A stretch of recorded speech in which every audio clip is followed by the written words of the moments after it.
Grüß euch, ich bin heute wieder mal in Marquardstorf und ich gehe heute mit euch eine Tour, die hat mir der Klaus einmal empfohlen.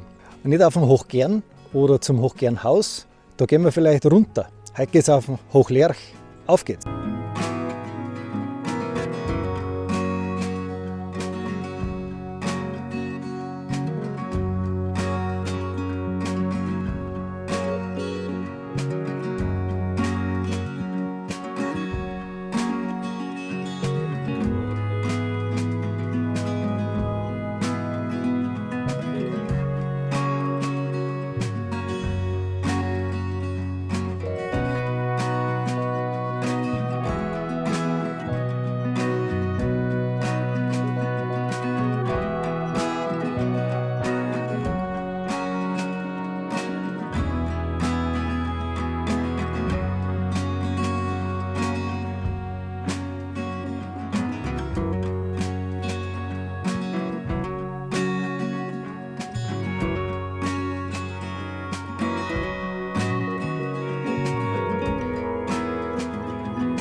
Da ist jetzt wichtig, dass wir nicht links aufgehen, sondern wir gehen gerade auf der Straße weiter Richtung Schnappenkirch und eben nicht Richtung Winseck.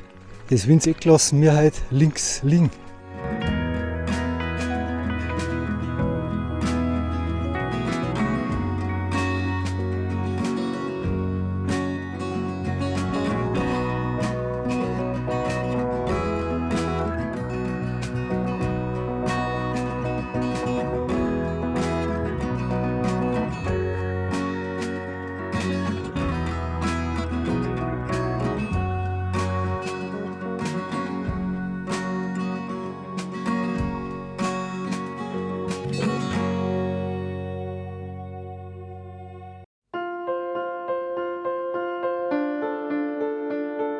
Falls das wirklich einer von euch nachgemächt, wir sind gerade unten von der Straße rechts in den Steig reingegangen.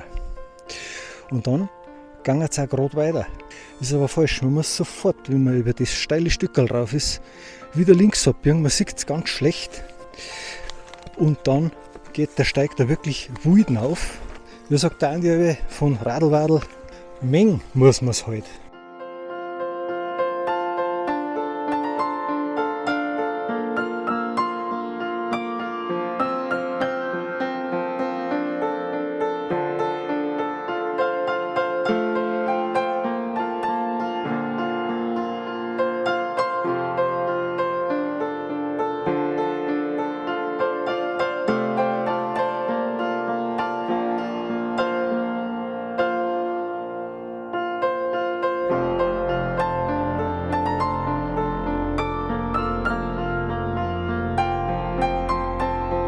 Da ist ganz wild was draufgeschrieben, 3,24, nur mit 3,24. Punkte sind da und es schaut so aus, als ging es da weiter. Wenn man aber genau schaut, geht es da rauf und dann ist da die nächste Markierung dort. Ich weiß nicht, ob die wieder zusammenkommen. Das ist jetzt eine Stelle, die habe ich nicht so in Erinnerung. Ich bin da schon mal raufgegangen, aber lang vor der Zeit, bevor ich überhaupt das erste Video gemacht habe. Ich mag solche Steige schon, aber ich weiß auch, dass man irgendwie aufpassen muss und man soll halt noch was dabei haben, was man sonst gar nicht so mitnimmt. Das ist die Bereitschaft zum Umkehren. Da muss man wirklich irgendwie das Hirn eingeschalten haben und nicht, ich möchte unbedingt, sondern überlegen, macht Sinn oder nicht, möchte ich den Weg wieder runtergehen, den ich bis jetzt gegangen bin. Und wenn man dann knapp bei 50-50 ist, dass man nicht mehr runtergehen möchte, dann muss man sofort umdrehen. Weil alles andere ist einfach nur dumm. Als Paradebeispiel, was ich euch gesagt habe. Die Kamera ist garantiert im Wasser. Das heißt, die zeigt nicht schräger oder flacher an, die zeigt die Realität. Und ich glaube, man sieht es da ganz gut. Die Hangneigung ist da locker 35 Grad, also nah an die 45, das waren 100%. Und die Aussicht hier oder her, ich kann es nur immer wieder erinnern, Leute, wenn da Schnee drauf liegt, der hält nicht. Da geht man absolut nicht rauf. Wenn er Schnee liegt, das ist viel zu gefährlich. Da kannst du nicht sagen, ich kann ja was. Als Können spielt da fast keine Rolle mehr. Und darum, wenn das unbedingt einer machen möchte, geht es im Sommer.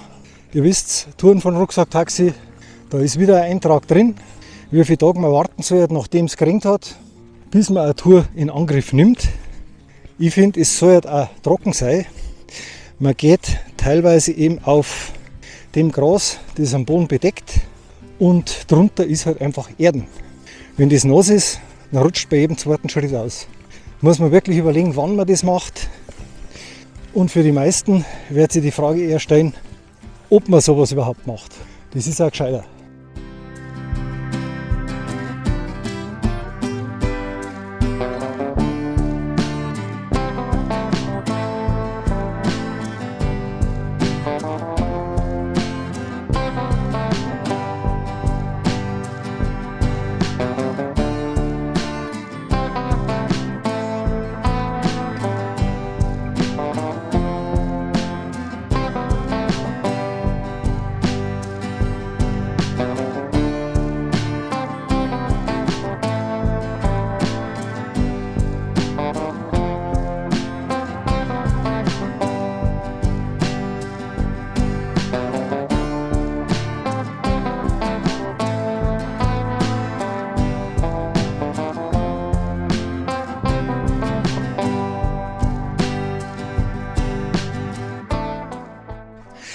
Da war jetzt ein Stückerl Freestyle dabei, weil die zwei Bäume, die da querliegen, versperren den Weg und die Kehr dann über komplett. War jetzt ein Moment, wo ich mir gedacht habe, naja, wenn ich nichts Gescheites zum Festhalten finde, dann war es jetzt soweit. Dann hätte ich umdrehen müssen. Ich weiß, dass ich das Stückel auch wieder runterkomme, wenn es sein muss. Darum habe ich mich jetzt entschieden, dass ich raufgehe. Aber das war haarig, weil da wo die Wurzeln rausgerissen sind am Boden, da ist auch der ganze Boden so aufgelockert, dass man Gefahr läuft, man dreht irgendwo durch. Wir kommen auf einen Querweg rauf. Und zwar ist es ab da im Prinzip ein Runden, den man gehen kann. Wir gehen jetzt links weiter zum Hochlerch hinauf. Da geht es jetzt ein Stückchen flach hinter. Ich glaube sogar ein paar Höhenmeter bergab. Ja, ist ja jetzt sogar am Anfang schon erkennbar. Ich kann euch jetzt schon sagen, das wird heute schon Runden, aber nicht bis daher zurück, weil an den zwei Bäumen runter zu muss ich nicht unbedingt vorbei. Es war nicht das einzige Hindernis, aber speziell wegen den zwei werde ich da nicht runtergehen. Es ist, wenn man jetzt unbedingt muss, dann wird man das beherrschen, aber ich muss nicht. Und ich werde dann wahrscheinlich über den Sendemast runtergehen vom Hochgernhaus, da wo wir ja nach dem Hochlerch rüberkommen.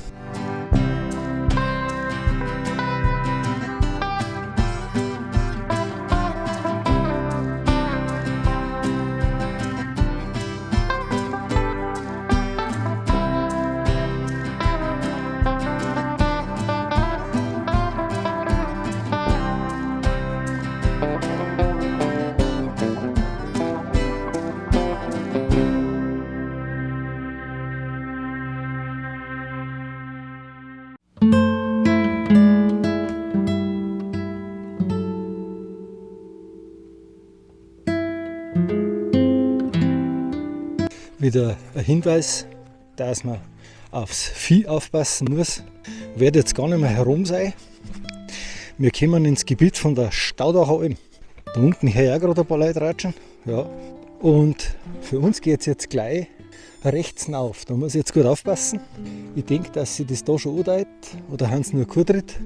Ich halte mir jetzt gleich rechts auf, da wo wir abbiegen zum Hochlerch auf. Ich brauche jetzt eigentlich bloß da rumgehen, dann wird mich der Steig auffangen. Die Linie, irgendwo da startet die.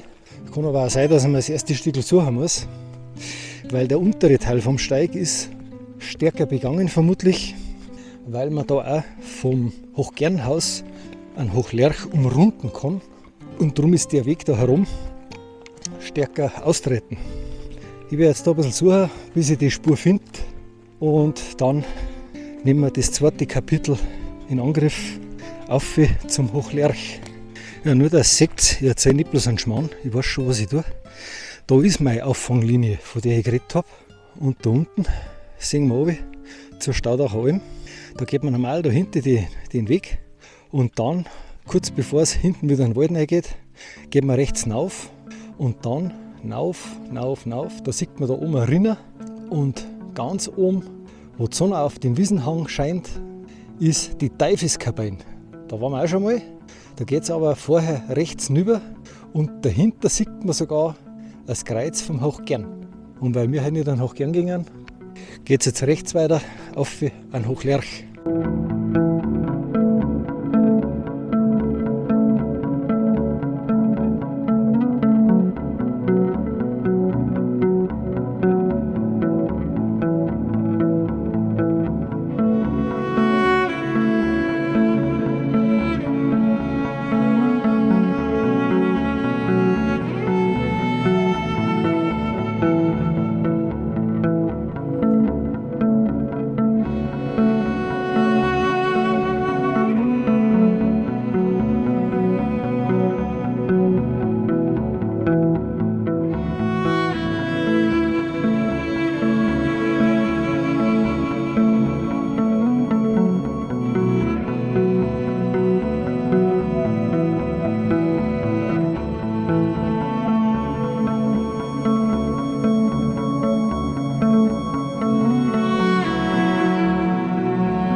Eigentlich muss ich gar nichts dazu sagen.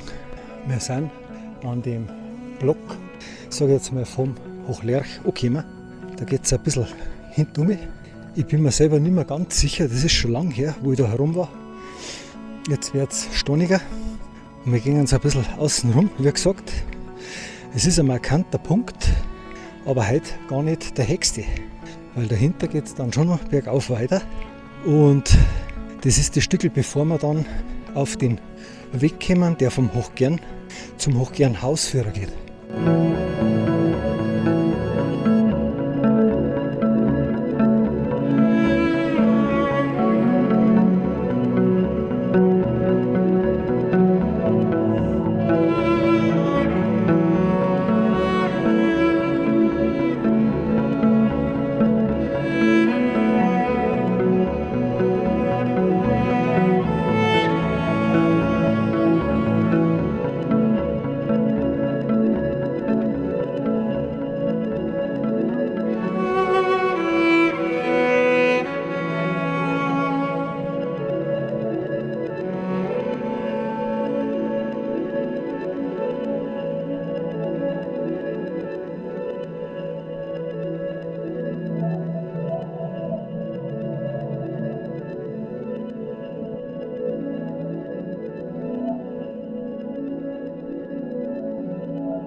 Ihr seht eine anspruchsvolle Wanderung darauf zum Hochlerch.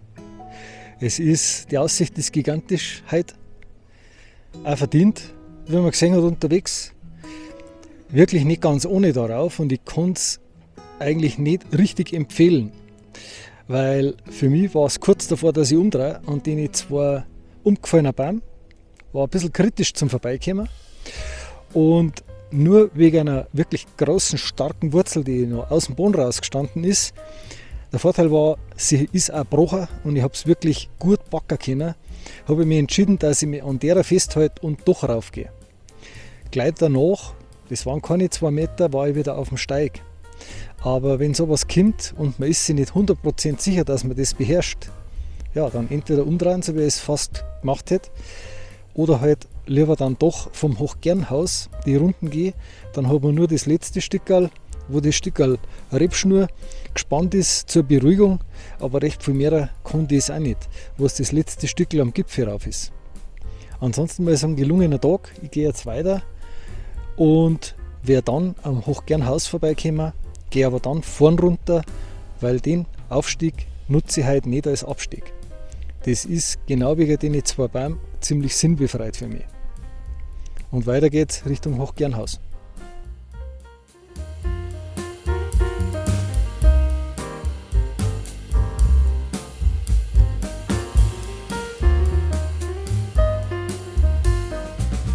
Wer meint, dass das war, der täuscht sich. Da geht es schon einmal Vogelwild weiter. Da braucht man jetzt auch noch mal die Hände dazu. Nach dem Hochlerch geht es auch noch mal ganz schön auf. Ja, auf der Reibungsplatten habe ich euch jetzt keine Aufnahme machen können. Da habe ich wirklich auch alle 4 gebraucht.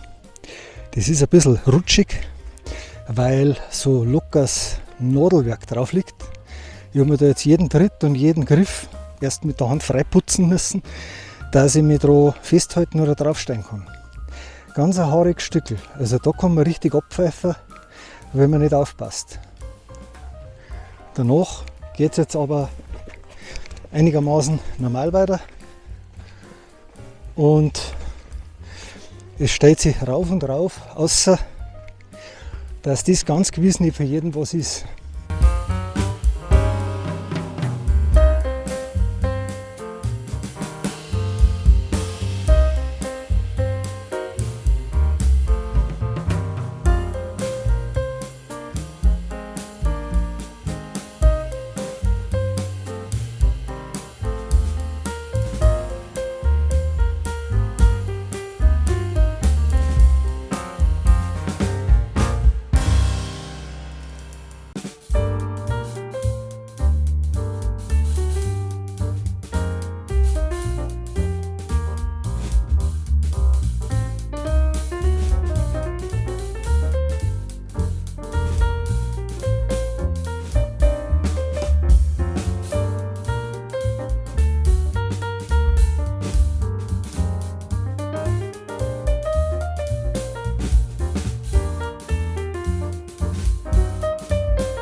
Ich kürze jetzt ein bisschen ab, weil ich nicht mehr auf dem Hochgern weitergehe. Man sieht, es sind viele Leute unterwegs. Ist ja ganz normal bei so einem Tag. Und ich komme jetzt eben auf die Strecken runter, wo man vom Hochgern zum Hochgern-Hausführer geht. Und da gehe ich jetzt dann rechts runter. Mal schauen, ob ich einkehre. Ich verabschiede mich wieder und sage danke fürs Zuschauen. Vergesst bitte nicht, den Kanal zu abonnieren und viel Spaß beim Nachwandern. Schaut euch einmal die Liste Touren von Rucksacktaxi an. Sie ist sortierbar, filterbar. Ihr könnt euch besser informieren als wir nur in einer Wander-App.